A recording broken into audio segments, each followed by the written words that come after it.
Okay, now we are actually growing the apple bananas over here. In in South America, they grow different kind of bananas. The apple bananas are about that also tall. Yeah. But you know, we're really fortunate. We have very good bananas here. I don't, at least my own personal preference is not the South American bananas. Yeah. I never liked bananas until No, they're very tasty. Yeah, that's true. Yeah. I was born here in Kaneohe.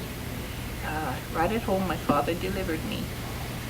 And we lived in the Halikawila farm lots, which is right in Kaneohe town from mountain to ocean, is Halikawila farm lots. And so this area was our playground. We walked the mountains and swam in all the different streams. In Kaneohe, in those days, you don't have recreation like you do now. So we used to meet as groups of kids and go to the different ponds. You had Green Lake, you had all kinds of different lakes. We call it lakes, just streams actually, but deep enough to swim in. And we used to go from one to the other, or we can go to the beach and go swimming. So that's how we spent our time, having fun walking in this area. But if you look now, the water is still coming down like it used to in my day. And just about every crevice here, when it rains, is a waterfall. And it's beautiful. And we living right here, we can hear this. You can hear the water coming down. And it's beautiful. On a rainy day, go out and look at the mountains. It's beautiful. Well, all of these streams go down in a few, they gather together and travel down towards the ocean. And along the way, there would be little places where you could swim. And the water used to be so clear, pass right in front of our lot, right through our lot. And we'd dam it up and swim in it. And clear water with carp in it, little goldfish. I can't find it now, but it was there when I was a kid. And it was a good time. I always say my childhood was beautiful. But you can go to the top of the pali and look over and pick out your light in your house.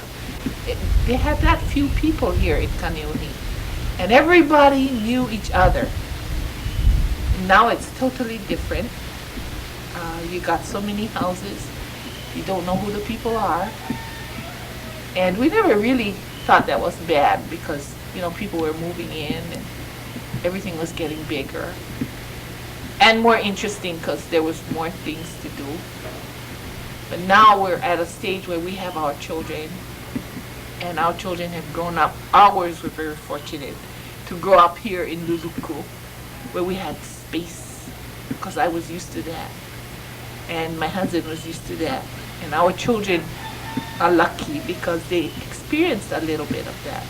And now they want their children to experience it. And it's happening in this little area that we have. At least they can say we have a little bit of the good life. What's left? We have no more streams to swim in. There isn't any. You can't go anywhere and find any that's clean enough anymore. Because of the people, homes. If you're in a farm area, you gotta be careful because people spray. And there just isn't any pool here that you can do that anymore. It's all gone. There isn't anything anymore. Water runs down to the ocean, very little of it because they're taking it. You have a spot up here in the mountain that the water just comes right out of the mountain, just comes out from the mountain. And they're hooking all that up. The new water well we have up here is taking all of that. So nobody has water. You used to have farms right along the stream, farms all the way down to the ocean. And the farms used to take the water off of the streams. And that's your irrigation, and now there isn't any. So all the farmlands are gone. And this is the last of Kaneohe, this banana field area. It's like if you take this banana fields away, this isn't Kaneohe anymore. That's how it'll seem to me, and I'm sure a lot of people. If you come over and you go in the pali and you look down, this is Hawaii. It is beautiful. It's like the Garden of Eden right here. and it's gonna be gone. It's sad. You know, I feel sad about it. But it's like Lahaina. You look at Lahaina and they got cane, you know? And you go there and if they took the cane away, it's not the same. Or it's the same here. They're gonna take the banana trees away. I'm sure it's gonna look nice and green because you got golf courses. And it's green and it's beautiful. It's not gonna be the same. And it's been purchased by a Japanese organization, Minami USA. They're gonna build probably 2 golf courses, they hope. One is on its way, and they plan for another one, and which probably will be right here. I mean, the logic, I can't see it, but I believe that if somebody owns the land, they should do what they want with it. You know, if I had land, I'd want to do what I want with it. But when you're dealing with people, farmers like us, they should at least have the respect for the farmer, care about what happens to us. And if we really do want to farm, then, you know, don't just say, pack your bags and get out. You know, you kind of give us a hand, help us out so that we're not asking for a lot. You know, just to continue being farmers.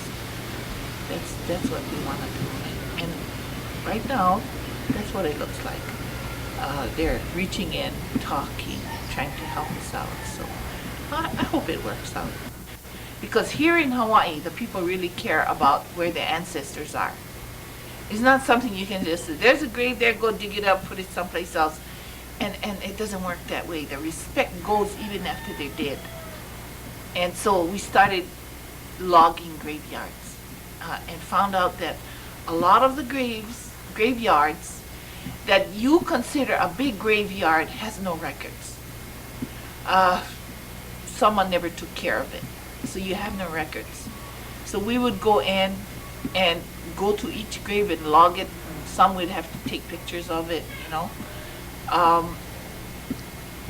We have those records. We've done things like these little graveyards here and there, and that's how we got involved with this one portion, because my son died in 1974, and after he died, my husband was really broken up. He quit his job, which threw me for a loop, and he walked these hills for 6 months.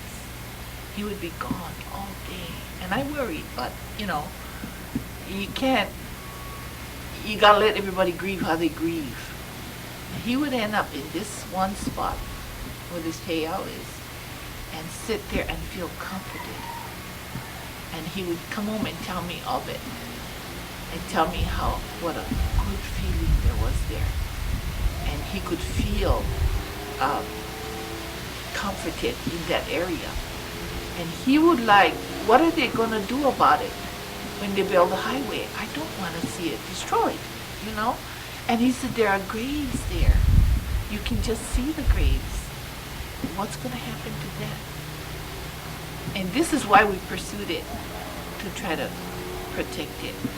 And after they got it uncovered, it was so beautiful that if it could be restored, it would be an asset to Hawaii.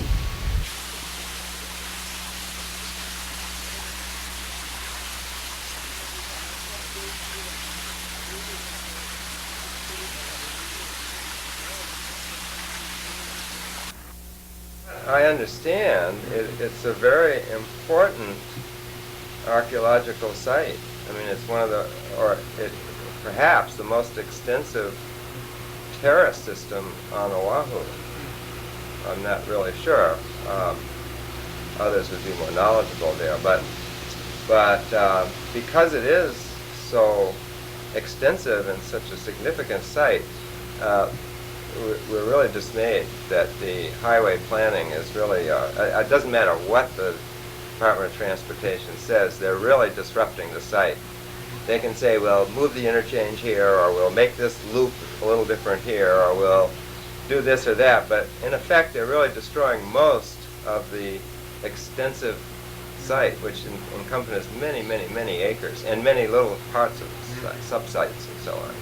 They're just kind of preserving one part of it and putting a great big loop around it. And you know, you can't save a site. It doesn't retain its significance if it's chopped up like that. So it's really sad, I think. Yeah. Okay, you're also an active member of the Stop H3. Yeah, right. How did that come about? And Well, I'm a more recent member of Stop H3. Stop H3 Association started actually before my involvement, probably, you know, back in the early 70s, when the H3 controversy first went to court. And that's a little ahead of my time, but I did become involved with Stop H3 Association, another one of the groups that I belong to that's against the highway. Also was a director for a while of Life of the Land in recent years. Life of the Land is one of the groups that was one of the original ones to bring suit against the state. Several groups did. Stop H3 Association, Life of the Land, and Hui Malama Aina o Ko'ola, which is a group in this general area of the island, this part of the Windward Coast. Those three groups brought the original suit against the state, and they won right up through, right all the way up to the U.S. Supreme Court. But a couple of years ago, Dan Inouye, our Senator Dan Inouye, said, "Oh my God, we can't have this." So he engineered an exemption in Congress exempting the highway from all environmental laws. So just negated all our efforts in the courts where we had won. Rather discouraging. And at the same time, they lifted the injunction which had stopped construction on the highway. So as you can see, the highway is proceeding in bits and pieces.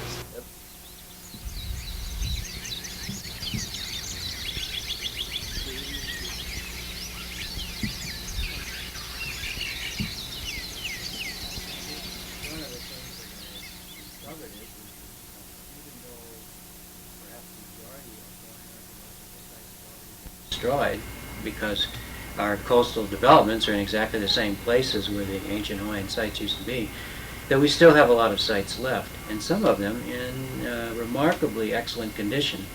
And one of the interesting things about our sites is that they often have architectural features, structures that you can take people to and show them on the ground.